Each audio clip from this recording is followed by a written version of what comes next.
Ingat dengan kata-kata Jack Ma, orang-orang yang bermental miskin itu adalah orang-orang yang susah dilayani. Diberi sebuah peluang dengan gratis, mereka pikir itu jebakan. Ditawarkan investasi kecil, katanya hasilnya tidak besar. Ditawarkan investasi yang besar, katanya mereka nggak punya modal. Diajak melakukan hal-hal yang baru, mereka berpikir bahwa mereka tidak punya pengalaman.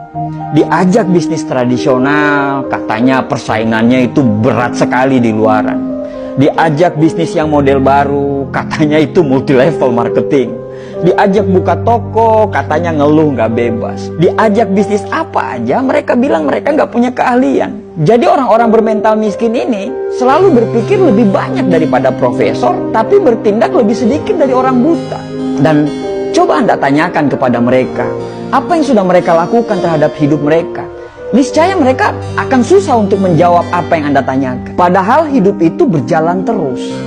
Dan tanpa mereka sadari, mereka itu lagi menyia-nyiakan hidup yang hanya sementara di dunia ini. Apa yang terjadi dengan kita sekarang? Karena tindakan dan pemikiran kita di masa yang lalu, di tahun-tahun lalu. Kalau sekarang kita hidupnya biasa-biasa saja, tidak ada perkembangan dan cenderung hidup kita itu malah menurun, bisa dipastikan tahun-tahun yang lalu itu kita nggak ngapa-ngapain sama sekali. Nah, kalau kita nggak ngapa-ngapain, terus kita pertahankan nggak ngapa-ngapain kita itu sekarang, bisa dipastikan masa depan kita atau tahun-tahun yang akan datang kita akan sama aja seperti sekarang. Selalu ada kesamaan apa yang dilakukan oleh orang-orang gagal dan bermental miskin ini. Kesamaan itu adalah sepanjang hidup mereka, mereka hanya menunggu dan menunggu. Andai saya punya uang, saya akan bla bla bla. Andai saya jadi pimpinan, saya akan ini, saya akan itu. Andai kata, jikalau, meskipun, dan akan tetapi, selalu jadi kata-kata manis yang secara tindakan itu omong kosong. Ada sebuah konsep yang bagus untuk kita bisa jadikan pegangan. Kalau kita mau hidup kita sulit ke depannya, maka sekarang ambillah pilihan-pilihan yang gampang. Nonton Netflix berseri-seri, scroll TikTok berjam-jam, nongkrong dengan teman-teman, bangun kapanpun kita mau, dan lakukan apapun yang kamu suka. Itu adalah tindakan yang sangat gampang. Tapi konsekuensinya adalah masa depan yang sulit. Atau kita mau mengambil pilihan yang kedua, yaitu kalau mau kehidupan ke depan kita gampang, maka sekarang kamu harus mengambil pilihan-pilihan yang sulit. Bikin rencana hidup, disiplin terhadap waktu, belajar hal-hal yang baru tanpa melupakan untuk mempertajam ilmu-ilmu yang lama, berteman dengan orang-orang yang mau diajak bertumbuh. Dan itu semua adalah pilihan-pilihan yang sulit. Tapi dengan pilihan-pilihan tersebut, insya Allah hidup ke depan kita itu akan jadi gampang. Merasa berdosalah ketika kamu melakukan hal-hal yang tidak bermanfaat. Hindarilah hal-hal yang tidak bermanfaat. Makan makanan yang sehat, tidur yang teratur. Ya susah memang, tapi insya Allah hal-hal yang sulit yang kamu jalani itu akan membuat hidupmu gampang ke depannya. Dan gampang di masa-masa yang akan datang. Setiap tindakan selalu siaplah dengan konsekuensinya. Mau gampang sekarang, sulit ke depannya, atau mau sulit sekarang, gampang ke depannya. Itu semua pilihan hidup. Dan dari semua pilihan itu tidak ada yang salah. Tapi bersiaplah dengan konsekuensinya. Susah memang dibedakan mana orang yang serius mau berubah dan orang yang cuman ngomongnya doang yang besar. Kamu tahu kalau hidupmu masih serba kekurangan, tapi kamu malah tidak mau kerja keras. Kamu tahu kalau sukses itu butuh perjuangan dan kegagalan, tapi kerjamu hanya mengeluh dan banyak protes. Kamu tahu kalau kamu kurang, tapi justru kamu bangga dengan kekuranganmu itu.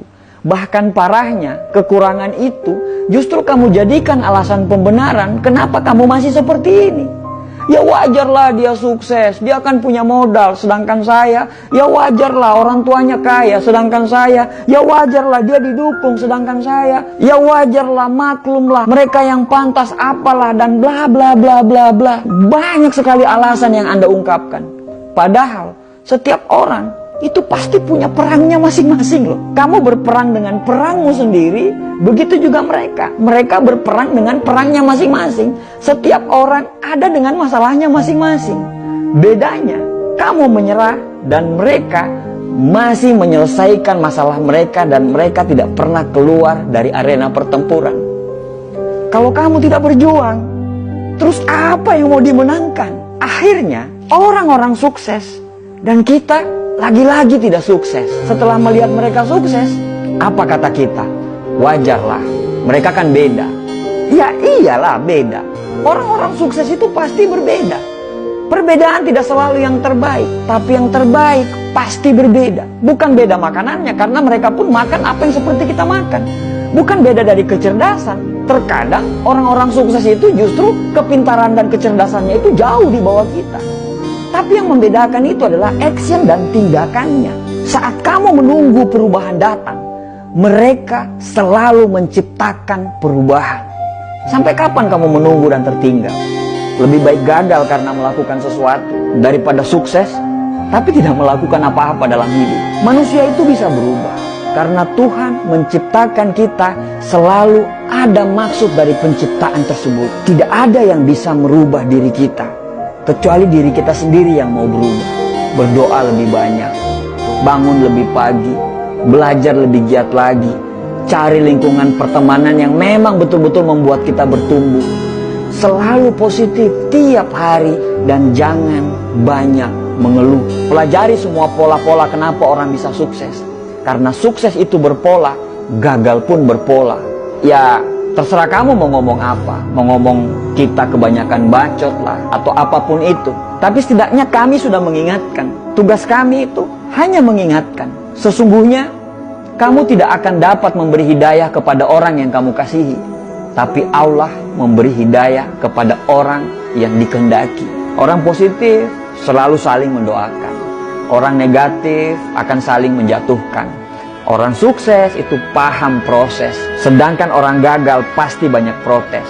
Semoga kita dan keturunan kita bisa sukses dan bisa memberikan sumbangsi untuk negara ini. Dan semoga kita terhindar menjadi orang-orang yang hanya ngomong doang, tapi nol secara tindakan. Terima kasih.